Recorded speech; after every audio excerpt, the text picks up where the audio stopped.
ബീഹാറിന്റെ തലസ്ഥാന നഗരിയായ പാറ്റ്ന എന്ന് പറയുന്ന സ്ഥലത്ത് എത്തിച്ചേർന്നിരിക്കുകയാണ്.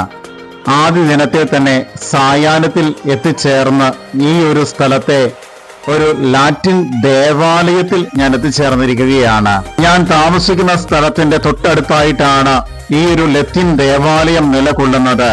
ഒരു മലയാളി വൈദികനാണ് ഈ ഒരു ദേവാലയം പണി കഴിപ്പിച്ചത് എന്നുള്ള കാര്യം അറിഞ്ഞു കഴിഞ്ഞപ്പോൾ തന്നെ ഈ ഒരു ദേവാലയം കയറി കാണണം, ആഗമന ഒരു വീക്ഷണം നടത്തണം എന്നുള്ള ചിന്തയോടുകൂടി എന്റെ കൂടെ ഇവിടെ സഹായിയായിട്ടുള്ള ആ ഒരു വ്യക്തിയോടൊപ്പം തന്നെ ഞാൻ ഈ ദേവാലയത്തിൽ കടന്നു വരികയാണ്.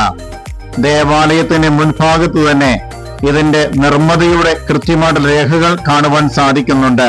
ദേവാലയത്തിനുള്ളിലേക്ക് പ്രവേശിച്ചു കഴിയുമ്പോൾ തന്നെ മാതാവിന്റെ ഒരു സ്റ്റാച്യു, വ്യത്യസ്തതയേറിയ ഒരു സ്റ്റാച്യു എനിക്ക് കാണുവാൻ ഇടവന്നിരിക്കുകയാണ്. ബീഹാറിൻ്റെ തലസ്ഥാനമായ പാറ്റ്നയിലാണ് ആയിരിക്കുന്നത്. പാറ്റ്നയിലെ കുർജി പാരീഷ് എന്ന് പറയുന്ന സ്ഥലത്തെ ഒരു മലയാളി വൈദികൻ, ദേവസ്യാച്ചൻ എന്ന് പറയുന്ന ഒരു വൈദികനാൽ നിർമ്മിക്കപ്പെട്ടിരിക്കുന്ന ഒരു ദേവാലയത്തിലാണ് ആയിരിക്കുന്നത്. ഇത് കാണുന്നതിന് വേണ്ടി മാത്രം ഈ ഒരു രാത്രിയിൽ ഞാൻ വന്ന ദിവസം തന്നെയാണ്, ആ രാത്രി തന്നെ ഞാൻ ഇവിടെ എത്തിച്ചേരുകയാണ്. ഒരു മലയാളി വൈദികനാൽ പണിതു എസ്റ്റേക്കാരാണ് ടേക്ക് കെയർ ചെയ്തുകൊണ്ടിരിക്കുന്നത്. അതിൻ്റെ ഭാഗമായിട്ടാണ് ഞാൻ ഇവിടെ എത്തിച്ചേർന്നിരിക്കുന്നത്. അതിമനോഹരവും അതിബൃഹത്തായ ഒരു ദേവാലയം. അതിൻ്റെ ഉൾഭാഗം നമുക്കൊന്ന് കാണാൻ സാധിക്കും.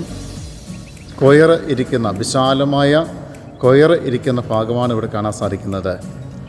വീണ്ടും വിശാലമായ ഒരു ദൈവജനത്തിൽ ഇരിക്കാൻ പറ്റിയ രീതിയിലുള്ള നല്ല സീറ്റിംഗ് അറേഞ്ച്മെൻറ്റോടുകൂടിയ വിശാലമായ രീതിയിലുള്ള പള്ളിയുടെ അകംഭാഗം കൂടി നമുക്കിവിടെ കാണാൻ സാധിക്കും. അതിബൃഹത്തായ രീതിയിലുള്ള ഒരു സമുച്ചയമാണ് ഈ ഒരു ദേവാലയം എന്ന് പറയുന്നത്. പാറ്റ്നയാണ്, ഏതാണ്ട് കൃത്യമായിട്ട് പറഞ്ഞാൽ ബീഹാറിൻ്റെ ഹൃദയഭാഗമാണ്.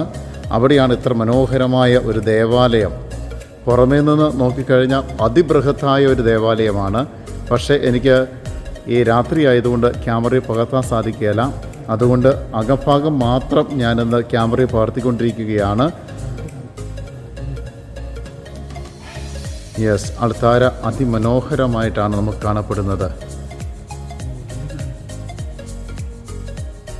മനോഹരമായ ഒരു അൾത്താരയുടെ മുകൾ ഭാഗമാണ് കാണാൻ സാധിക്കുന്നത്.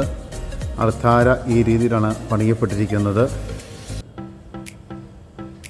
ലത്തീൻ രീതിയിലുള്ള ഡയസിസിൻ്റെ കീഴിലുള്ള ഒരു പാറ്റ്ന ഡയസിസിൻ്റെ കീഴിലുള്ള ഒരു ദേവാലയമാണ് ഇത്.